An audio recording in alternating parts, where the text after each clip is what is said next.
अस्सलाम वालेकुम, नमस्कार, सत श्री अकाल एंड गुड इवनिंग। मैं हूं आरज़ू काज़मी और आप देख रहे हैं पॉइंट ऑफ व्यू। हमारे साथ हैं जी आपके जाने पहचाने रोहित शर्मा जी, जो कि जर्नलिस्ट भी हैं, अपना ज़बरदस्त यूट्यूब चैनल भी चलाते हैं। बहुत शुक्रिया रोहित कि आज आप आए, thank you so much. Thanks a lot. बहुत दिनों बाद आज आपके पास दोबारा आने का मौका मिला and it's always a pleasure to talk to you. Thank you so much. और ये हमेशा आप ही बहुत बिजी रहते हैं, इस वजह से हम लोग शोज कम कर पाते हैं, लेकिन आई होप के कमिंग वीक जो है उससे हम कोशिश करेंगे कि वीक में एक दिन ज़रूर रोहित शर्मा हमें ज्वाइन करें और हम रोहित से बात करें। तो बिल्कुल रोहित, हम आगे बढ़ते हैं और हम बात आज करेंगे आपसे कश्मीर की। मोदी जी जो है वो श्रीनगर जो है विजिट किया उन्होंने, और उसके ऊपर अपोजिशन पार्टी जो है वो काफी उनको टारगेट कर रही है, ये बताया जा रहा है, और खास तौर पे कश्मीर के स्पेशल स्टेटस को लेकर। इलेक्शंस भी वहां पर चल रहे हैं if I am not wrong. तो कैसे देखते हैं आप मोदी जी के विजिट को, और साथ साथ अपोजिशन जो उन्हें टारगेट कर रही है उसको लेकर? इलेक्शंस भी होंगे। एक्चुअली इलेक्शन थोड़े से टेपर हुए कुछ प्रॉब्लम से। इलेक्शंस भी हो रहे हैं और रिजल्ट भी आएगा। एक गवर्नमेंट हमें दिखेगी, पहली चीज। दूसरी चीज, मास्टर स्ट्रोक पे मास्टर स्ट्रोक हो रहे हैं। फारूक अब्दुल्ला को बोलना पड़ा कि जो लोग कल तक पाकिस्तान की तारीफ कर रहे थे वो आज बीजेपी में बैठे हैं। ये स्टेटमेंट है फारूक अब्दुल्ला का। प्राइम मिनिस्टर वहां गए, जम्मू कश्मीर शेर कश्मीर स्टेडियम। शेर कश्मीर स्टेडियम में अगर उन्होंने एक स्पीच दी है या वो श्रीनगर गए हैं, तो पाकिस्तान ने वो जो बोला था कि प्राइम मिनिस्टर श्रीनगर नहीं जा रहे हैं, प्राइम मिनिस्टर कश्मीर नहीं जा रहे हैं, वो भी उन्होंने दिखा दिया कि मैं कश्मीर में हूं, वहां जा रहा हूं। पूरा इलेक्शन हो रहा है, कोई मीडिया पे वो कंट्रोल नहीं है। मीडिया कैंपेन चल रहा है, हर जगह से, हर गांव से जो कैंपेन है उसकी वीडियोस यूट्यूब पे डाली जा रही हैं। सारी चीजें सामने।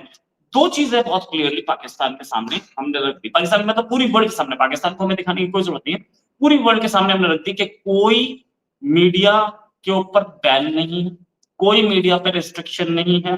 पॉलिटिकल एक्टिविटी चल रही है, सारे पॉलिटिशियंस जो हैं वो कैंपेन कर रहे हैं, पूरा इलेक्शन हम करवा रहे हैं जब तक हमसे सुप्रीम कोर्ट ने बोला था, जिस टाइम तक उस टाइम में हो रहा है। दूसरी चीज, प्राइम मिनिस्टर ने आज जाके बोला कि हम ट्रेन जो है वो श्रीनगर तक पहुंचेगी जल्दी ही। प्राइम मिनिस्टर ने डेवलपमेंट की बात की, कोई ऐसी बात नहीं की कि Hindu Muslim. Kashmir Muslim dominated, no doubt, सबको पता है। वहां पे भी प्राइम मिनिस्टर कैंपेन कर रहे हैं। एक मास्टर स्ट्रोक और रहा है इस इलेक्शंस में। इंजीनियर राशिद जो कि जेल में थे, बड़े ही कट्टर वो सेपरेटिस्ट हैं, बहुत ही कट्टर सेपरेटिस्ट हैं। इंजीनियर राजेश को मैं पर्सनली जानता हूं, वो हमेशा सेपरेटिस्ट की बात करते हैं, वो हमेशा सेपरेटिस्ट मूवमेंट की बात करते हैं। उनको रिलीज किया गया है। उनको रिलीज करने का मतलब यह है कि अब ट्राइपोलर कॉन्फ्लिक्ट है। इससे पहले टू पोल्स थे, एक महबूबा मुफ्ती, एक फारूक अब्दुल्ला। महबूबा मुफ्ती फारूक अब्दुल्ला के साथ साथ तीसरा पोल भी सामने दिख रहा है हमें, इंजीनियर राशिद। क्योंकि वो सेपरेटिस्ट बात करते हैं, वो 370 की बात करते हैं, इसलिए उनके पास एक अच्छा पेस है। वो 370 को रेस्टोर करने की बात करते हैं, रेस्टोर करने की बात सब कर रहे हैं। अच्छा, इंजीनियर राशिद को पता है कि उन्हें जम्मू रीजन में कोई वोट नहीं मिलनी, बिल्कुल क्लियर वर्ड्स में। तो वो अपना कंसंट्रेशन रख रहे हैं कश्मीर रीजन में। कश्मीर रीजन में पहले ज्यादा सीट्स थी, अब कश्मीर रीजन की जो वो डिलिमिटेशन हुई उसमें जम्मू में थोड़ी ज्यादा है। जम्मू डोमिनेट नहीं कर रहा है, थोड़ी ज्यादा है। कश्मीर रीजन अब भी ज्यादा है, राइट। अब जहां तक बात ये कि ये जो पूरा गेम है उसमें इंजीनियर राशिद कुछ सीट्स अगर खींच लेते, तो पीडीपी एंड नेशनल कॉन्फ्रेंस, ये दोनों के दोनों मिल करके हो सकता है कांग्रेस और बीजेपी से कम वोट ले पाए, कम सीट्स ले पाए। और या कांग्रेस अकेली बीजेपी, क्योंकि पिछले इलेक्शन में एक चीज तो बहुत क्लियर थी कि बीजेपी, भारतीय जनता पार्टी, वो वो सिंगल लार्जेस्ट पार्टी के तौर पे सामने आई थी पिछले इलेक्शन में, जो कि महबूबा मुफ्ती जिसमें चीफ मिनिस्टर बनी थी, और जिसमें चीफ मिनिस्टर वो बने थे। ले तो हमने डीडीसी, ये जो डिस्ट्रिक्ट डेवलपमेंट काउंसिल के जो इलेक्शन देखे, उसमें भी बीजेपी लार्जेस्ट पार्टी थी। बीजेपी एक मेजर प्लेयर है जम्मू एंड कश्मीर में। पहली बार बीजेपी अलायंस में आई थी, जुगल किशोर शर्मा, वट जो भी कहानी रही हो, पहली बार बीजेपी मेजर प्लेयर थी। अब BJP is there to stay. Congress Congress के पास कोई ऐसा बड़ा चेहरा नहीं है, राहुल गांधी, ऑफ कोर्स राहुल गांधी को बड़ा चेहरा मानते हैं कश्मीर में, तो मैं मान लेता हूँ कांग्रेस के पास कोई बड़ा चेहरा नहीं है जिसको वो दिखा दे, पहले गुलाम नबी आजाद हुआ करते थे। पूरा मिलाएं तो मैटर जो है थोड़ा सा सीरियस होता दिख रहा है कांग्रेस के लिए, क्योंकि Congress is going below that. एक टाइम पे चीफ मिनिस्टर इनका था, और आज कांग्रेस किस लेवल पे जा रही है, खत्म ही लगभग। इंजीनियर राशिद ने जो अलायंस किया है वो किया है जमात इस्लामी से। ये अलायंस भी कहीं ना कहीं डरा के बैठा है मुफ्ती को, महबूबा मुफ्ती को, पीडीपी को, और अब्दुल्ला को, दोनों को। अब्दुल्ला जो लोकसभा इलेक्शन हुए उसमें वो अपनी सीट हारे, और मुफ्ती भी अपनी सीट हारी, दोनों। तो ये मानने की बात है कि ये दोनों अगर अपनी सीट हारे हैं तो इनका बेस जो है वो एरोड हुआ है कहीं ना कहीं। अब्दुल्ला का जो गढ़ है गांदरबल, वहां अब्दुल्ला हारते कम है, क्योंकि वो लोकसभा सीट थी इसलिए हो सकता है हारे हों। अब्दुल्ला अपनी सीट गेन कर जाएं, लेकिन उनका जो एरिया है जिसमें वो बहुत स्ट्रॉन्ग माने जाते हैं, वहां पर भी खबरें ऐसी आ रही है कि अब्दुल्ला हार सकते हैं। दूसरी चीज, बीजेपी ने एक बेस तो बनाया है कश्मीर रीजन में, मुस्लिम डोमिनेटेड रीजन में। हमने ये देखा है कि बहुत सारे मुस्लिम्स ने बीजेपी मोर रिसेंटली ज्वाइन की है, और ऐसा भी कुछ नहीं है कि उनको लोगों ये बोलते हो कि तुम गद्दार हो, जो आज से 10-15 साल पहले हुआ करता था कि कांग्रेस किसी ने ज्वाइन की तो गद्दार है, किसी ने बीजेपी ज्वाइन की गद्दार है। आप तो नेशनल या तो उमर अब्दुल्ला को ज्वाइन कर सकते हैं, या आप मुफ्ती को ज्वाइन कर सकते हैं, यही दो आपके पास चांस है। अब ऐसा नहीं, अब बीजेपी की तिरंगा यात्रा, बीजेपी की दूसरी यात्राएं, हमने देखा कि एक एक मास सपोर्ट निकला। हाँ, ये जरूर है कि वो मास सपोर्ट मैं मानता हूं आज भी उस लेवल पे नहीं है जिस लेवल पर बीजेपी कश्मीर से मेजॉरिटी सीट्स उठा पाए। एक चीज और कि बीजेपी ने एक तो मास्टर स्ट्रोक ये था कि इंजीनियर राशिद रिलीज हुए तो उन्होंने अपनी एक पार्टी बनाई, आवामी इत्तेहाद पार्टी, और उस पार्टी के पास एक सपोर्ट होगा, मैसिव सपोर्ट भले ही ना हो, अगर वो 20% वोट्स भी ले जाते हैं तो वो हार जीत का फैसला बना सकते हैं। वहां पर कांग्रेस जीते या बीजेपी जीते या कोई और जीते या अब्दुल्ला जीते, ये 20, ये अगर टोटल में से 20 सीट निकाल लेते हैं तो he will be one power and then BJP will be another power। दूसरे जो मास्टर स्ट्रोक था राम माधव को वापस ले जाना। Ram Madhav is the man जो कि बीजेपी की जीत को जिन्होंने खड़ा किया है, लगभग खड़ा किया, मतलब बिल्कुल क्लियरली उनके पैरों पे खड़ी थी बीजेपी इस जम्मू एंड कश्मीर में। बहुत बढ़िया रिजल्ट्स थे लास्ट टाइम अराउंड, और Ram Madhav was brought back to Jammu and Kashmir. और आई डोंट नो उनका मैजिक इस बार चलेगा कि नहीं, लेकिन पिछली बार तो चला था और बहुत अच्छा चला था मेरे जान बिल्कुल। पहचान के लेकिन लेकिन एक चीज यहाँ पे जरूर मैं आपसे पूछना चाहूंगी रोहित जी, वो ये कि जैसे कि स्पेशल स्टेटस जो एक रहा कश्मीर का, और उसको आप जानते हैं 370, उसके ऊपर पाकिस्तान ने भी काफी जो है प्रोटेस्ट किया पाकिस्तान की तरफ से। इमरान खान साहब ने, हम तो बात ही नहीं करेंगे, उस वक्त इमरान खान जो थे वो प्राइम मिनिस्टर थे।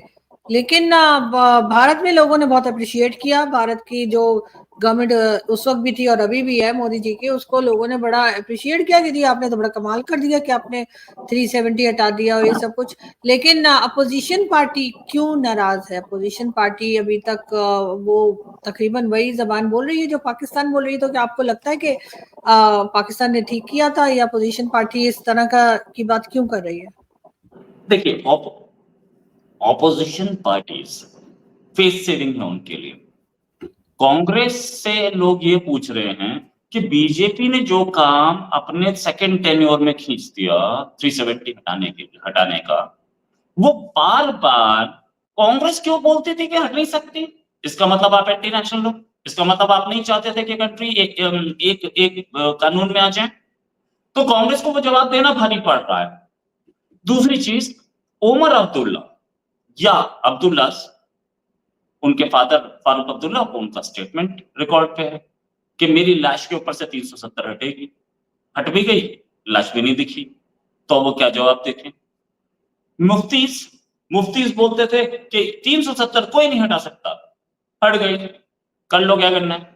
अब जो एश्योरेंस ये कश्मीर के लोगों को पिछले 70 साल से देते आए थे कि हम बैठे हैं तब जब तक 370 नहीं हट सकती, तो आप बैठे रह गए, 370 हट गई। अब ये जवाब क्या दें? ये वहां जाकर के क्या बोले कि हम तो बोलते थे कि हटेगी नहीं और हट गई। That is a problem, that is a big problem. लेकिन और सर अगर यही चीज बिल्कुल, पाकिस्तान करे कि जो हमारी तरफ साइड, हमारी साइड पे कश्मीर है जिसको आप लोग पीओके बोलते हैं, हम लोग आजाद कश्मीर बोलते हैं, और वहाँ के प्राइम मिनिस्टर प्रेसिडेंट सब कुछ अलग होते हैं, अगर पाकिस्तान वो खत्म करके कहे कि ये भी हमारे साथ है, जो यहाँ का प्राइम मिनिस्टर प्रेसिडेंट होगा वही कश्मीर का होगा, हम भी अपने साथ मिला दें, तो आप लोगों को कैसा लगेगा?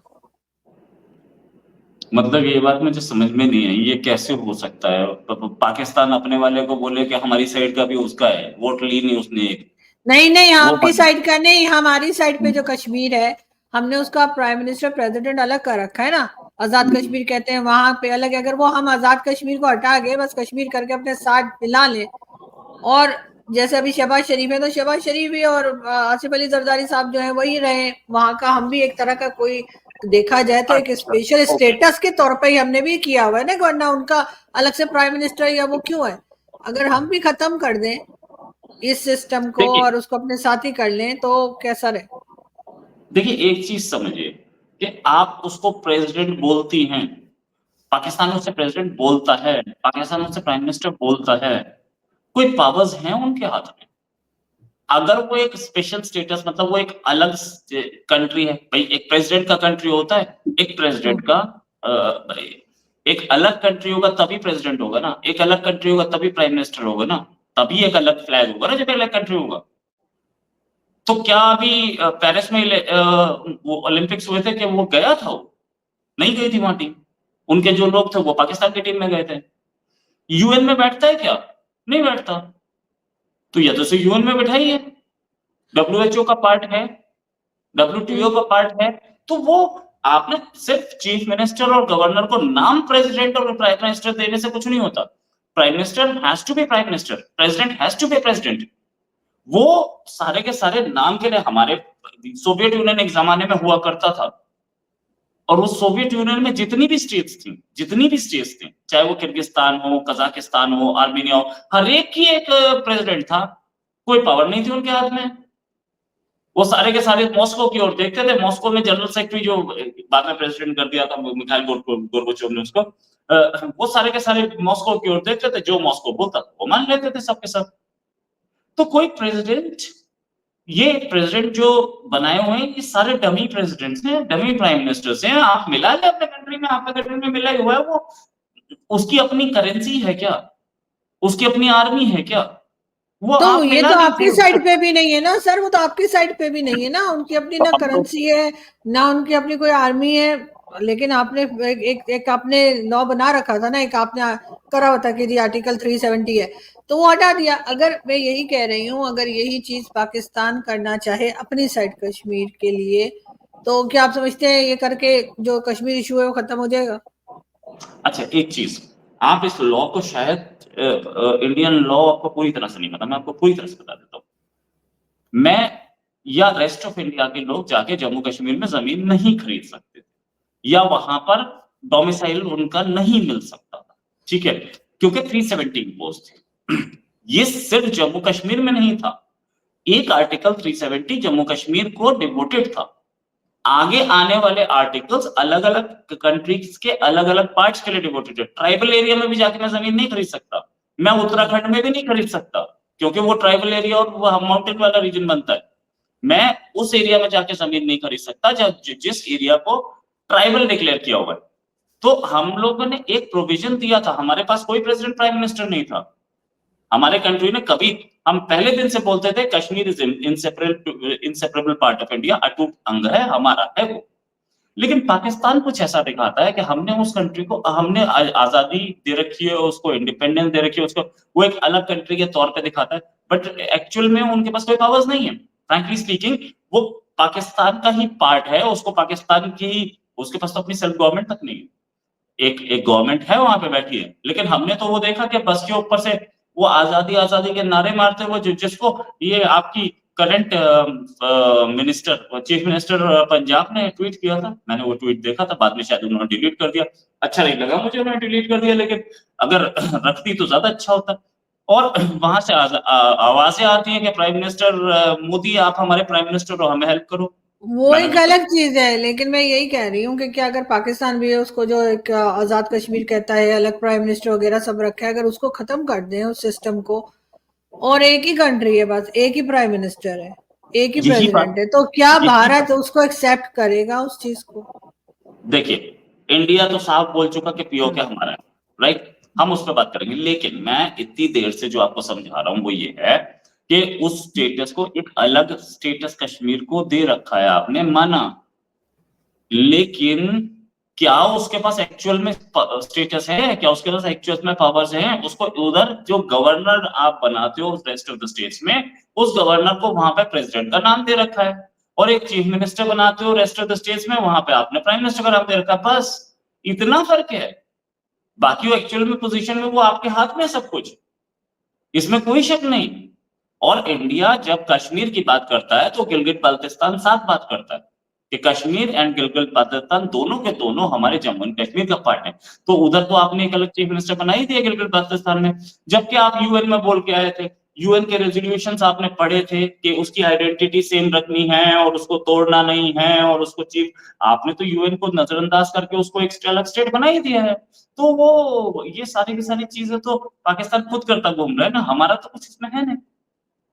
लेकिन सर कहीं ना कहीं बहरहाल ये जो कश्मीर इशू है इसको सॉल्व होना चाहिए। आखिर कब तक यही यही सिस्टम चलता रहेगा? और लोग जो हैं वो परेशान हो रहे हैं, चाहे वो आपकी साइड कश्मीर के हों या हमारी साइड कश्मीर के हों। ये सिस्टम जो एक टेंशन जो बनी हुई है दोनों कंट्रीज की, खैर वो तो होनी चाहिए, लेकिन आपके अपोजिशन के ऊपर, जैसे मैं पहले बात कर रही थी, कि आपके अपोजिशन भी इस बात से खुश दिखाई नहीं दे रही। अब उसमें कहाँ तक पॉलिटिक्स है पता नहीं, लेकिन मोदी जी के इस विजिट से जो अंदाजा लग रहा है वो तो यही लगाया जा रहा है। पाकिस्तान में आज सारा दिन टीवी चैनल्स पे आपकी साइड कश्मीर की बात होती रही है, और यही बात होती रही है कि जी वहां पे बड़ा जुल्म हो रहा है, वहां पे बड़ा गलत हो रहा है, उनको आजाद करवाना है। और जाहिर है उसमें आपके अपोजिशन का बहुत हाथ है कि जिस किस्म की वो स्टेटमेंट्स देते हैं, तो डेफिनेटली यहाँ पे बैठे लोगों को तो यही लगता है कि वहां बड़ा कुछ गलत हो रहा है। मेरे ग्रैंडफादर और आपके ग्रैंडफादर भी यही बोलते थे कि इस कश्मीर को सॉल्व होना चाहिए, हुआ तो नहीं। हम दोनों डिस्कस कर रहे हैं, हमारे पोते भी डिस्कस कर रहे होंगे, तो ये बात समझिए आप, इसका सोल्यूशन नहीं आना। और क्यों नहीं आना? कश्मीरी की राय होनी चाहिए। सबसे पहला पाकिस्तान बोलता है कि हम कुछ होगा, इसमें कश्मीरी से पूछो कि कश्मीरी क्या चाहता है। पूछा हाँ, किसने आज तक? क्या पाकिस्तान ने पूछा? 1963 सीनो पाकिस्तान अकॉर्ड, पाकिस्तान ने 1000 स्क्वायर किलोमीटर एरिया दे दिया चाइना को। मैंने तो नहीं देखा कभी भी कश्मीरी से पूछा गया हो। या गिलगित बाल्टिस्तान को एक अलग स्टेट बना दिया, वो भी कश्मीर से का हिस्सा था, तोड़ के बनाया, कश्मीर से एक किसी मुझे ने बड़ी पूछा? अच्छी बात, मेरे एक एक मेरे बड़े अच्छे दोस्त हैं भारत में, उन्होंने एक बार बड़ी अच्छी बात मुझे कही। उन्होंने कहा जो डिबेट्स होती हैं हमारे हमारे टीवी पे या आपके टीवी चैनल्स पे कश्मीर को लेकर, वो कह रहे थे जो पैनलिस्ट बैठे होते हैं उसमें से कितने कश्मीर से बिलोंग करते हैं, कितने लोग होते हैं जो वाकई में कश्मीरी होते हैं या कश्मीर के ही होते हैं? तो कोई भी नहीं होता। जो लोग होते हैं वो तो मैडम, कश्मीर से उनका कोई लेना देना ही नहीं होता, वो बैठ के अपना लगे होते हैं डिबेट करने में। तो उनको जब आप इन्वॉल्व ही नहीं करेंगे उनके लोगों को जिनकी जमीन है, तो इशू सॉल्व कैसे होगा? मैंने तो देखा था कि पाकिस्तानी चैनल्स पे मणिपुर डिस्कस हो रहा था, उसमें से एक कोई इंडियन नहीं था, मणिपुरी छोड़ दो। तो जब मणिपुर पाकिस्तानी चैनल्स पे डिस्कस हो रहा था तो कम से कम मैं इंडियन तो हूँ यार, यार डिस्कस तो कर सकता हूँ बैठ कर। वो तो आप लोग बलूचिस्तान, कराची, सिंध कुछ भी हम्म। डिस्कस कर सकते हैं, लेकिन ऑन अ सीरियस नोट कि जब कश्मीर डिस्कस हो तो उसमें कोई कश्मीर का तो बैठा हो। हमारे यहाँ तो बहुत सारे होते हैं, हमारे यहाँ बहुत सारे हैं, हमारे यहाँ आदित्य राज कौल बैठते हैं, हमारे यहाँ क्या नाम है उनका, अजय चरांगू बैठते हैं, हमारे यहाँ और भी बैठते हैं, आपके चैनल पे बैठते हैं, डिस्कशन होते हैं, कश्मीरीज हैं, बनून कश्मीर वाले बैठते हैं, रूट्स इन कश्मीर वाले बैठते हैं, सब बैठते हैं। लेकिन मैं फिर बोलूंगा कि ये बात समझने वाली है कि कश्मीर का सॉल्यूशन या कश्मीर में क्या हो रहा है, इंडिया ने एक चीज डेमोन्स्ट्रेट कर दी इन इलेक्शन से कि इलेक्शंस हो रहे हैं, हर जिले से वीडियोस अपलोड हो रहे हैं, इसका मतलब हर जिले में इंटरनेट चल रहा है, हर जिले से कैंपेनिंग अपलोड हो रही है, मतलब कैंपेनिंग चल रही है, हर जिले से लोग कैंपेन कर रहे हैं, बीजेपी पीडीपी किसी को रोका नहीं गया है, डेमोक्रेसी एट फुल स्विंग। ये सब कुछ सबके सामने है। जो बोला जाता था सबसे बड़ी जेल है, नेट बंद है और वहां पे लोगों को कैंपेन करने की आजादी नहीं है, ये तो पाकिस्तान को देख रहा होगा साफ। और मैंने अब तक पाकिस्तान के पास कोई मतलब पाकिस्तान के जो लोग हैं या वो जो सोशल मीडिया के लोग हैं वो देख करके बेचारे शर्मा भी गए हैं, वो अभी तक वो कुछ बोल नहीं पाए हैं। तो ये तो एकदम क्लैरिटी है। हम लोगों ने G20 करा दिया वहां पे, हम लोगों ने वहां पे इलेक्शंस करा दिए, हमने DDC इलेक्शंस करा दिए, सामने महबूबा मुफ्ती है, किसी को जेल में नहीं डाला हुआ। इंजीनियर राशिद तक को छोड़ा हुआ है, इंजीनियर राशिद कैंपेन कर सकते हैं, आराम से कैंपेन कर रहे हैं, जमाते इस्लामी के साथ मिलकर कैंपेन कर रहे हैं। जमाते इस्लामी, जिस जमाते इस्लामी के खिलाफ हमारे लोग अभी 1 महीने पहले तक उस जमाते इस्लामी को गाली दे रहे थे, जब बांग्लादेश का मैटर आया था, उस जमाते इस्लामी से कर रहे हैं, कोई वो नहीं है। मुसलमानों के ऊपर तशद्दुद होती है तो जमाते इस्लामी कैसे ऑपरेट कर रही है इंडिया में?